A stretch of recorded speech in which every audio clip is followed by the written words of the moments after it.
ಅವರು ಕೂಡ survey licence ಅನ್ನು ತಗೊಂಡ ಅವರು ಕೂಡ ಎಜುಕೇಟೆಡ್ ಮಾಡಿ ಹಳ್ಳಿ ಒಳಗೆ ಹೋಗಿ ಹಳ್ಳಿ ಒಳಗೆ ರಾಡಿ ಮಳಿ ಚಳಿ ಅಲ್ಲಿ ಹಾವ ಚೋಳ ರಾತ್ರಿ ಹಗಲ ಅವರು ಕೂಡ ಕೆಲಸ ಮಾಡಿರ್ತಕ್ಕಂಥ ಅವರು ದೇವರುಗಳು. ಆ ದೇವರುಗಳಿಂದ ಇವತ್ತ ತಾವ ರಾಜ್ಯದ ಮುಖ್ಯಮಂತ್ರಿ ಕಂದಾಯ ಮಂತ್ರಿ ಇವತ್ತು ಸರ್ವೆಗಳು ನಮ್ಮ ರೈತರು ಎಲ್ಲ ನಕಾಶೆ ಮಾಡಿ ವಾಟ್ನಿ ಮಾಡಿ ಇವತ್ತು ಸರ್ವೆ ಮಾಡಿ ಭೂಮಿಯನ್ನು ಅಳದ ನಿಮ್ ಭೂಮಿ ಇಷ್ಟ ಐತಪ್ಪ, ಇಷ್ಟು ಗುಂಟೆ ಐತಿ, ಇಷ್ಟು ಎಕರೆ ಐತಿ ಅಂತ ಹೇಳಿ ಇಲ್ಲಿವರೆಗೆ ಅವ್ರ ಸೇವೆ ಮಾಡ್ಕೊಂಡು ಬಂದಿರ್ತಕ್ಕಂಥವ್ರು. ಯಾಕ ಏನ್ ದೊಡ್ಡ ವಿಷಯ ಇತ್ತ? ಇಲ್ಲಿವರೆಗೆ 25 ವರ್ಷದಿಂದ ವರ್ಷಕ್ಕಿಲ್ಲ ಅಂದ್ರು 500 ಕೋಟಿ 800 ಕೋಟಿ ಹಣವನ್ನ ನನ್ನ ರೈತ ದೇವರುಗಳ ಇವತ್ತ ಎಕರೆಗೆ 1500, 2000, 10 ಎಕರೆ ಇದ್ರೆ 20,000, 20 ಎಕರೆ ಇದ್ರೆ 70,000 ಹಣ ತುಂಬತಕ್ಕಂಥವ್ರು ನಾವದು. ಅದರ ಸುಮಾರು ವರ್ಷಕ್ಕೆ 800-900 ಕೋಟಿ ರೂಪಾಯಿ ಹಣ ಆಗ್ತದೆ. 25 ವರ್ಷದಿಂದ ನೀವು ಪಗಾರ ಹೆಂಗ್ ಕೊಟ್ರಿ ಅವ್ರಿಗೆ? ಏನ್ ರಾಜ್ಯದ ಮುಖ್ಯಮಂತ್ರಿ ಕೊಟ್ರು, ಕಂದಾಯ ಮಂತ್ರಿ ಕೊಟ್ರು, ಯಾರು ಪಗಾರ ಕೊಟ್ರಿ? ನನ್ನ ರೈತ ದೇವರುಗಳು ಅವ್ರ ಪಾಪ ಸರ್ವೆಗೆ ಅಲ್ಲಿ ಅರ್ಜಿಗೆ ರೊಕ್ಕ ತುಂಬಿರ್ತಾರೋ ಅದ್ರೊಳಗಿನ ಹೆಂಗ್ ಅಡ್ಜಸ್ಟ್ ಮಾಡಿ ಕೊಟ್ಟಿರ ಅನ್ನೋದು ಇವತ್ತಿನವರೆಗೆ ನಿಮ್ಮದು ಅಡಿಟ್ ಕೂಡ ಇಲ್ಲ. ಏನಿದೆ ಇವತ್ತು ನೋಡ್ರಿ 6 ತಿಂಗಳಿಂದ 20 ಲಕ್ಷ ಅರ್ಜಿಗಳು ನನ್ನ ರೈತ ದೇವರುಗಳು ಒದ್ದಾಡಿ ಸಾಯತಾವ. ಸರ್ವೆ ಆಗಿಲ್ಲ, ನಕಾಶೆ ಆಗಿಲ್ಲ, ವಾಟ್ನಿ ಆಗಿಲ್ಲ, ಅಲ್ಲಿ ಬಡದಾಟ ಹಚ್ಚಿ 16 ಕಡೆ ಮರ್ಡರ್ ಆಗಿದಾವ. ಅದಕ್ಕೆ ಕಾರಣ ಯಾರ? ಈ ರಾಜ್ಯದ ಮುಖ್ಯಮಂತ್ರಿ ಕಂದಾಯ ಮಂತ್ರಿ. ಇವ್ರನ್ನ ಕಾಯಂಗೊಳಿಸ್ಕೊಂಡ ಅವತ್ತಕ್ಕೆ ಸೇವಾ ಮಾಡಿರಪ್ಪ ಅಂದ್ರೆ ಇವತ್ತು ಅವ್ರ ಕೆಲಸ ಮಾಡಿದ್ರೆ 20 ಲಕ್ಷ ಅರ್ಜಿ ಇವತ್ತೆಲ್ಲರಿಗೂ ಸರ್ವೆ ಆಗಿ ನಕಾಶೆ ಆಗಿ ಉತ್ತಾರ ಆಗಿ ಖರೀದಿಯಾಗಿ ನಾವೆಲ್ಲ ರೈತರ ನೆಮ್ಮದಿ ಜೀವನ ಸಲ್ಲಿಸಬಹುದಾಗಿತ್ತು.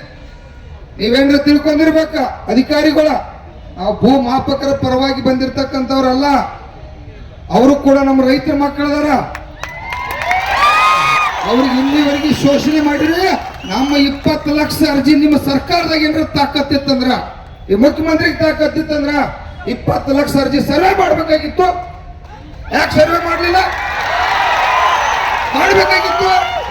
ಈ ಭೂಮಾಪಕರು ಸರಿ ಇಲ್ಲ, ಇವ್ರು ಲಪಂಗರದಾರು, ಇವ್ರು ಮೋಸಗಾರದಾರು ಅಂತೇಳಿ ಸರ್ವೆ ಮಾಡ್ಬೇಕಾಗಿತ್ತು. ಗಂಡು ಮಕ್ಕಳ್ರೆ ಅಂತ ಅಧಿಕಾರಿಗಳು ಏನ್ ಮಾಡ್ರಿ ನೀವು? 26 ತಿಂಗಳ ನಮ್ಮ ನೋವು ಯಾರು ಕೇಳವ್ರ? 400 ಕೋಟಿ ರೊಕ್ಕ ಆಕೈತಿ ನಮ್ಮದಲ್ಲಿ ತುಂಬಿರ್ತಕ್ಕಂಥದ್ದು. ಮರ್ಡರ್ ಆಗತ್ತವ ದಿವಸ ರೈತರ ಗಲಾಟೆ ಆಗತ್ತೆ. ಅಲ್ಲಿ ಪೊಲೀಸ್ ಅಂತಂದ್ರ ನಾವ ಗಲಾಟೆ ಬಗೆಹರಿಸಿ ಮರ್ಡರ್ ಆಗ್ತಕ್ಕಂಥವ್ರು ನೋಡ್ರಿ. ಇವತ್ತು ಅಧಿಕಾರಿಗಳು ಕಮಿಷನರ್ ಸಾಹೇಬ್ರ ಬಂದ್ರಿ, ನಮಗ ರಾಜ್ಯದ ಮುಖ್ಯಮಂತ್ರಿ ಬಂದ್ರು ಅಷ್ಟೇ, ಕಮಿಷನರ್ ಅವ್ರು ಬಂದ್ರು ಅಂತ ನಮ್ಮ ಹೋರಾಟ ಏನಾಯ್ತಪ್ಪ ಅಂತಂದ್ರ ಇವ್ರನ್ನ ಕಾಯಂಗೊಳಿಸ್ಬೇಕು, ಅವ್ರಿಗೆ ಪೇಮೆಂಟ್ ಫಿಕ್ಸ್ ಆಗ್ಬೇಕು. ಏನ್ 50,000 ಕೊಡ್ತಿರೋ, ನಿಮ್ಗೆ ಏನಾದ್ರು ಸರ್ಕ್ಯುಲೇಷನ್ ಐತಿ 60,000 ಕೊಡ್ತಿರೋ 70,000 ಕೊಡ್ತಿರೋ, ಅವ್ರ ಪೇಮೆಂಟ್ ಫಿಕ್ಸ್ ಆಗ್ಬೇಕು. ಬೆಳಿಗ್ಗೆ ನಮ್ಮ ಎಲ್ಲಾ ಸರ್ವೆ ಕೆಲಸಗಳು ಪ್ರಾರಂಭ ಆಗ್ಬೇಕು. ಆ ಉದ್ದೇಶಕ್ಕಾಗಿ ಇವತ್ತು ನಾವು ಸಾವಿರಾರು ಜನ ಬೀದರ್, ಬೆಳಗಾವಿ, ಬಾಗಲಕೋಟೆ, ಮಂಡ್ಯ, ಮೈಸೂರು ಇಡೀ 31 ಜಿಲ್ಲೆಯಿಂದ ನನ್ನ ರೈತ ದೇವರುಗಳು ಕೂಡ ಅಲ್ಲಿ ಭಾಗವಹಿಸಿರ್ತಕ್ಕಂಥದ್ದು. ಏನ ನೀವೇನು ನಿಮ್ಮ ಅಪ್ಪಗಳ ಮನೆಯಿಂದ ರೊಕ್ಕ ಕೊಡತ್ತೀರಿ? ರಾಜ್ಯದ ಮುಖ್ಯಮಂತ್ರಿ ಅವರ ಅಪ್ಪರ ಮನೆಯಿಂದ ರೊಕ್ಕ ಕೊಡತ್ತಾರೋ, ಕಂದಾಯ ಮಂತ್ರಿ ಕೊಡತ್ತಾರೋ, ಅಧಿಕಾರಿಗಳು ಕೊಡತ್ತಾರೆ? ಇಲ್ಲ, ನಾವು ರೊಕ್ಕ ತುಂಬಿದ್ವಿ. ಈಗ 19 ಲಕ್ಷ ಅರ್ಜಿಗೆ ಸುಮಾರು 300-400 ಕೋಟಿ ರೂಪಾಯಿ ಹಣ ಆಗ್ತದ. ಅದ್ರೊಳಗಿಂದ ಬರೀ ಇವರಿಗೆ ಒಂದು 200-300 ಕೋಟಿ ರೂಪಾಯಿ, ಒಂದು 50-60 ಸಾವಿರ ಪಗಾರ ಮಾಡ್ರ ಅವರ ಜಗಳ ಇಲ್ಲ.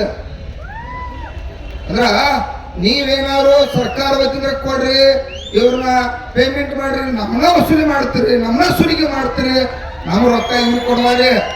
ಇವತ್ತು 25 ವರ್ಷ ಅಂತ ಸರ್ವೇವರಿಗೆ ವರ್ಷಕ್ಕೆ 500 ಕೋಟಿ ರೂಪಾಯಿ ರೇಟ್ ಆದ ರೊಕ್ಕ. ಅಧ್ಯಕ್ಷರೇ ಗುರುಗಳು ದೇವ್ರು 15-20 ಸಾವಿರ ಕೋಟಿ ರೂಪಾಯಿ ಆತ. ಏನ್ ಮಾಡ್ರಿಪ್ಪ ಇದೆಲ್ಲ ರೊಕ್ಕ? ವರ್ಷಕ್ಕೆ ಬಾಳ ನಮ್ಮ ಅಧ್ಯಕ್ಷ ಹೇಳ್ತಿದ್ದ, ರಾಜ್ಯಾಧ್ಯಕ್ಷ, ವರ್ಷಕ್ಕೆ 5-7 ಕೋಟಿ ರೂಪಾಯಿ ಖರ್ಚದಾಗಿ ಇವ್ರನ್ನ ದಾಟಿಸಿ ಬಿಡ್ತಾರ. ಉಳಿದದ್ದೆಲ್ಲ ಏನ ನೋಡ್ರಿ, ಸಿದ್ದರಾಮಯ್ಯ ಸಾಹೇಬ್ರು ಕೂಡ ಇವರು ಹೋರಾಟಕ್ಕೆ ಭಾಗವಹಿಸಿ ನೀವ್ ಹೆದರ್ಬೇಡ್ರಿ, ಅವಾಗ ಯಾರು ಮಂತ್ರಿ ಇದ್ರು ಇವ್ರನ್ನ ಕಾಯಂಗೊಳಿಸ್ರಿ, ಪಾಪ 20 ವರ್ಷ ಹಗಲ್ ರಾತ್ರಿ ಇವರೆಲ್ಲ ಸೇವಾ ಮಾಡ್ಯಾರು ಅಂತ ಹೇಳಿ ಸಿದ್ದರಾಮಯ್ಯ ಅವರ ರಾಜ್ಯದ ಮುಖ್ಯಮಂತ್ರಿ ಇದ್ರಿಕಿಲ್ಲ ಅವಾಗ ಹೇಳಿ ಮುಖ್ಯಮಂತ್ರಿಯಾಗಿ 3 ವರ್ಷ ಮಕ್ಕೊಂದ್ರಿ. ನಮಗೆ ಯಾರ್ದು ಬಿಡ ಇಲ್ಲ, ಯಾವ ಪಕ್ಷಕ್ಕೂ ರೈತ ಸಂಘದವ್ರು ನಮ್ಮ ಗುರೂಜಿ ಅವ್ರ ನೇತೃತ್ವ, ನನ್ನ ರೈತ ಎಲ್ಲ ರಾಜ್ಯದ ಮುಖಂಡರು ತಾವೆಲ್ಲ ನಮಗ್ ಭಯ ಇಲ್ಲ. ನಮಗ್ ಭಯ ಅನ್ಯಾಯ ಮಾಡ್ತಕ್ಕಂಥವ್ರ ವಿರುದ್ಧ ಸರಿ ಮಾಡ್ತಕ್ಕಂಥದ್ದು ಅಷ್ಟ ನಮ್ದು ಹೋರಾಟ.